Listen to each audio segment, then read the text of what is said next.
Hey guys, it's Tim, and this is Pro Wrestling Unlimited. Everybody keep asking, what's going on with TNA? Well, first off, it's no longer called TNA. The new name is pretty much what they've been calling it for the last couple of years. It's Impact Wrestling. The new owners, Anthem Sports, wants no, recollection. They want everyone to forget about the name TNA. Now, there was an announcement yesterday made by Impact Sports and Pro Wrestling Noah in Japan.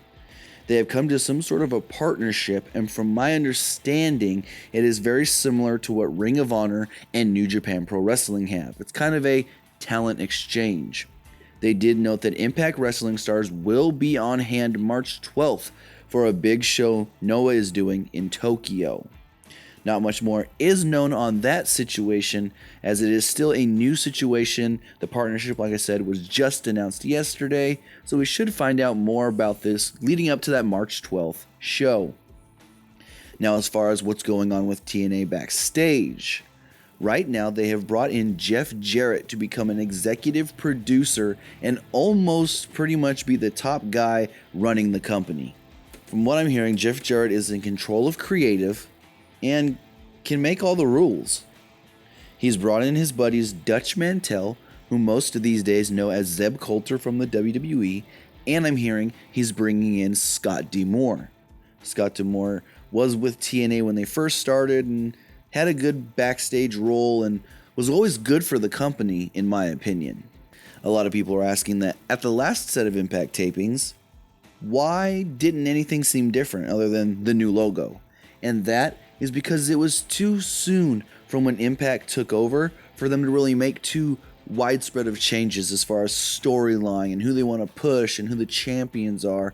And really, they were still up to, I want to say, the week of those tapings, or like the week before, they were still trying to work out the deal to bring in Jeff Jarrett. Jeff Jarrett and his people have been working on new creative ideas that we could see put in place at the next TV tapings, I want to say, that are in March. We don't know exactly if the top guys now are going to remain top guys, if some other guys that haven't been spotlighted and pushed in recent years in the company are going to get pushed. It's a very unknown what Jeff Jarrett and his crew have in store. Also, I'm hearing that John Gaborick, who was pretty much in control of creative, now his role is diminished significantly. He is still on the creative team, but as far as him having the final say and the major input, no. That goes to Jarrett, Dutch, and probably Scott D'Amore, depending on what his role is going to be when he does come in. Now, finally, everyone wants to know about contracts. Who's coming up on an expiration? Whose contract already has expired? Are guys wanting to re-sign? Are guys wanting to leave? And the three names I get the most, Matt and Jeff Hardy and Drew Galloway. Now, Drew Galloway, his contract already expired. I'm not sure exactly when, but I was told it was before the last set of TV tapings. Galloway is working a per appearance deal with TNA, and it's unknown if he wants to re-sign. I don't know if there is interest from the WWE to try and bring him back, but with all the great that he's been doing since he left WWE, why not? He would be a great addition to the roster and somebody that they can push and they can use, other than bringing back someone like Kurt Hawkins, Jinder Mahal. Now, as far as the Hardys go, their contracts with TNA expire at the end of the month. Matt and Jeff do get a lot of creative control over what they do in the company, but with new people in charge, Jeff Jarrett and his crew, we don't know if they're going to get the same amount of control. We don't know if when they go to renegotiate their contracts, if they're going to like what they're offered, if they're going to get what they want, if what they're demanding and asking for will be actually given to them by Jarrett and whoever else is working these contracts. Now, it's no secret.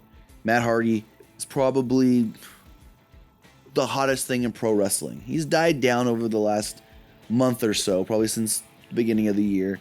He's still huge. And again, no secret, WWE is interested. Now, of course, he's not going to have much creative control over what he does in the WWE, but if he doesn't like the deal that TNA wants to offer him when his contract does come up, when they start negotiating a new deal, maybe they do make the jump. Maybe the Hardy Boys do come back to the WWE. WWE would benefit greatly from having the Hardy Boys back, not only because they're a nostalgia act in the company, but because they're still relevant. They're still guys that people love to watch, and they've reinvented themselves into something new that maybe a lot of people that watch the WWE haven't seen because they don't watch TNA and all this indie stuff that Matt and Jeff have been watching. But as of right now, that is the latest and all we do know about Impact Wrestling. Remember, don't call it TNA anymore because Anthem Sports wants you to forget that the name TNA ever existed. But that's going to do it for this edition of Pro Wrestling Unlimited. Remember to comment below, like and share this video, like us on Facebook, Instagram, and Twitter, and subscribe here on YouTube.